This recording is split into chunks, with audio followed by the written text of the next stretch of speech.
Janganlah kamu mengumpulkan harta di bumi. Di bumi ngengat dan karat merusakkannya, dan pencuri membongkar serta mencurinya. Tetapi kumpulkanlah bagimu harta di sorga. Di sorga ngengat dan karat tidak merusakkannya, dan pencuri tidak membongkar serta mencurinya. Karena di mana hartamu berada, di situ juga hatimu berada. Ya. Mata adalah pelita tubuh. Jika matamu baik, teranglah seluruh tubuhmu. Jika matamu jahat, gelaplah seluruh tubuhmu. Jadi jika terang yang ada padamu gelap, betapa gelapnya kegelapan itu.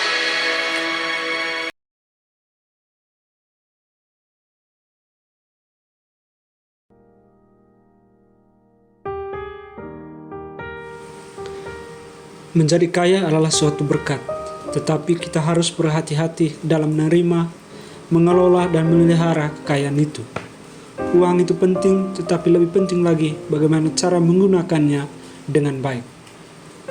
Yang negatif bukan uangnya, melainkan sikap terhadap uang, yaitu cita uang yang bisa menjadi akar setiap kejahatan. Kita tidak boleh mengabaikan diri sebagai hamba uang dan menjadikannya mamon atau berhala.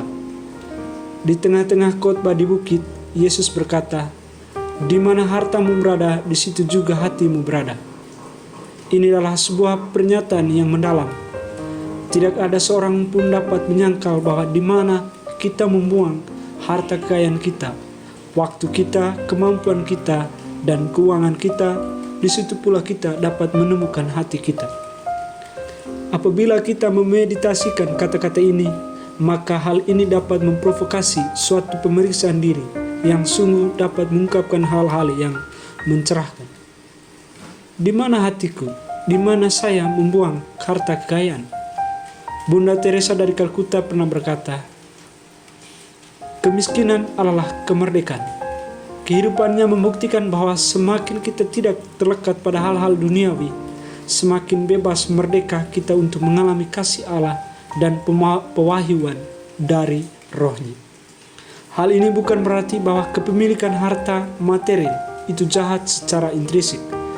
Jadi isunya bukanlah apakah kita memiliki sebuah mobil mewah, sebuah rumah yang indah nyaman, atau uang yang diperlukan untuk libur yang menyenangkan. Pertanyaan adalah, apakah hal-hal tersebut justru memiliki atau menguasai dirimu? Apakah hal-hal itu menguasai hatimu?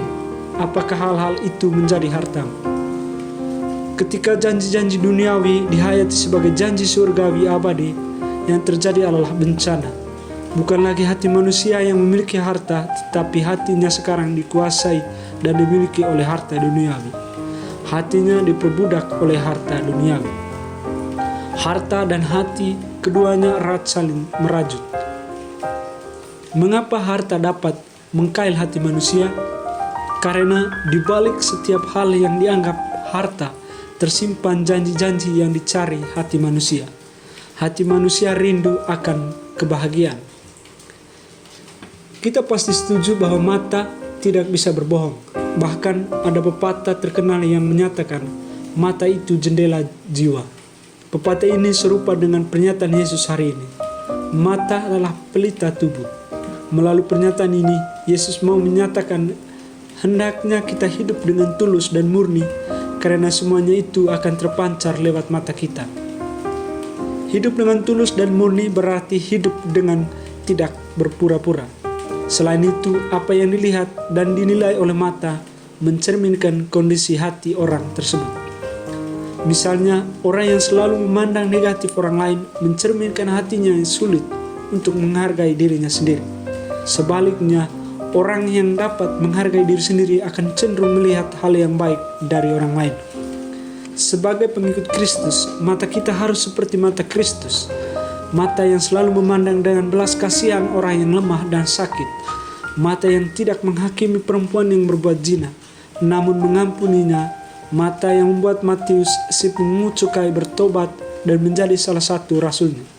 Namun, tampaknya lebih mudah bagi kita untuk menggunakan mata kita dengan memandang sinis kepada orang yang menyakiti kita, memandang dengan tatapan yang merendahkan orang lain, memandang kelemahan orang lain daripada kelebihan, memandang negatif orang lain karena iri hati, dan sebagainya.